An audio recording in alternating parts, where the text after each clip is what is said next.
What up, guys? So we are back here at Spokane Create again. This is going to be a quick, short video, pretty much. I just wanted to kind of cover something I mentioned in the last video, which was Alex's electric bike. So I've got Alex here with me, and over here we have his electric bike. It is a Yuba Mundo, which means it's a very, very big bike.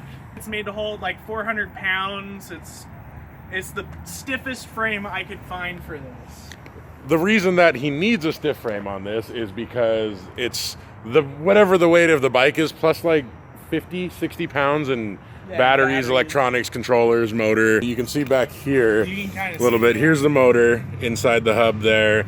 And then in this bag right here has his controller. And he actually has a helmet now. Yeah, I have a proper helmet. Yeah, for the longest time, he didn't believe in helmets. What do you have in the pack up front? So the pack in front is just spare batteries, locks, and spare batteries for when the ones that I already have die. Just so you can make it back. Yeah. Because heaven forbid you have to pedal. What's pedaling? These things are just here for show. What's the wattage on this now? So the wattage on this, it runs anywhere between 2,000, 2,500 up hills.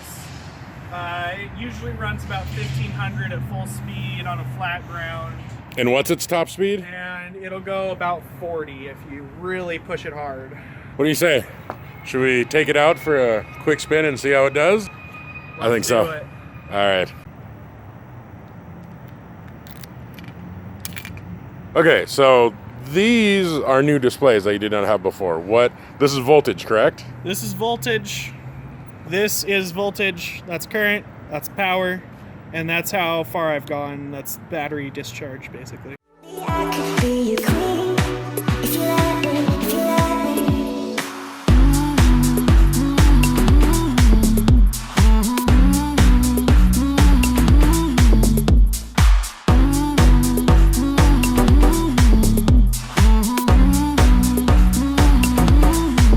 Come let your guard down. Love, take the gloves off your heart. We can start now. I'm not gonna tear you apart. Understand. All right, so as you guys can see, this bike is ridiculous. I think I hit about 35 right there, passing cars and stuff. This thing's ridiculous. Let's head back with it though. I'll tell you what I'll do. I won't be paralyzed. And you know my aim is true. When you're in my sight, in my sight, I'll treat you like a king. So as you guys can see, it's quickly become a little too dark out here to keep shooting, I think. So I think what we'll do is go inside and have Alex explain to us and do a little teardown on his batteries. All of the batteries on this bike, which are actually contained in this pack right here, and the backups down there. Alex actually built all of these batteries himself, exactly like I did with my electric bike. So what started this whole thing was my collection of 18650s. I had explained to them how I was getting them, where I was getting them from, and how I ended up with a ton of them. And so a couple other guys started doing the same thing and building them up. Once I realized it wasn't going to be able to go to my car for the hydraulics like I had actually planned, I decided to build an electric bike. I got a cheap kit. It was like a $400 kit. I got it for about $60 off of Craigslist from this dude. Let's go inside actually and see if we can get Alex to show us inside the pack and what all those batteries are made up of and what he's done to his controller, if it's accessible, I guess. All right, so we're here with Alex and his ridiculously overpowered bike. Can you tell us about the batteries that you built and everything? The batteries in it, we are running a bunch of old laptop cells.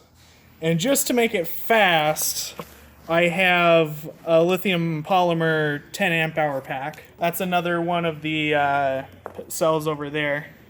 It's all just a bunch of laptop cells stuck together. So, a bunch of 18650s that you just recycled from laptop batteries, basically. What are all these extra connectors and stuff in here? This connector goes to the bike. I have 3 batteries separate, so I have them all wired up in series. So you got your black coming in, goes into the battery, comes out the battery, goes into the next battery, comes out the next battery, and so on. And these all connect all the main power together. Are those the sparkless connectors still? This one's sparkless, the rest of them aren't.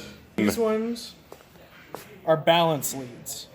Now, do you have your charger with you? I don't. Dang it. He took, well, I'll let Alex explain exactly. What did you do? Took a bunch of the little modules you can buy, the little like 5-volt modules, set them all to 4.2 volts, took a bunch of 110 to 24 volt modules to feed those and strung them all in series. So now you have the 4.2, the 4.2, 4.2, 4.2 all the way across, and it strings out, and you just plug this lead in, and when it's done charging, the light turns green. What did you do to the controller? The controller's over here. There's a little tiny piece of wire called a shunt, and you either solder those together or clip them apart depending on if you want more or less power. I bought an overpowered speed controller and clipped a wire to make it work with mine because it was drawing like 4,000 watts, and that motor just wouldn't handle it. Now I'm down to about 3,000 watts max. What is this? What's this on the This sticking knob, through? this is a voltage select knob. If I'm running only 2 of the batteries, I flip it over. If I'm running 3 of the batteries, I flip it all the way up. All right, so naturally to top this all off, any electric bike, really, if you're a geek, anything you have isn't complete with some sort of gadget or something on it. Alex had another bike of his stolen, just not an electric bike, just a really nice, expensive bike. So he came up with a solution for it. So this is my please don't steal button.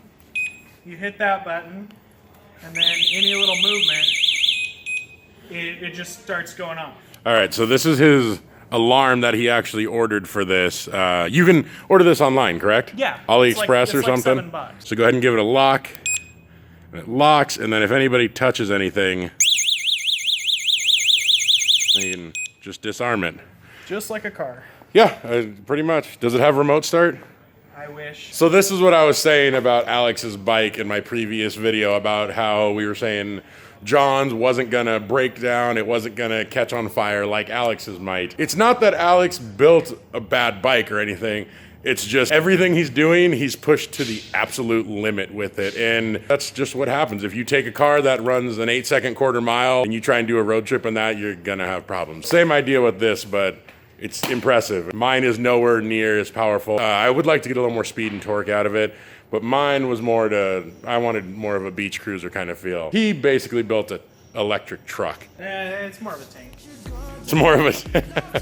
So this is gonna be a quick little short video. Not a whole lot going on down here today, and I'm gonna stop doing all of my videos here and get back to doing some on Arduinos, different electronic projects, stuff like that. I just wanted to show you Alex's bike since I knew he was gonna bring it down here. So yeah, I will see you guys in the next video and something else. All right, so I will see you guys in the next video and keep geeky.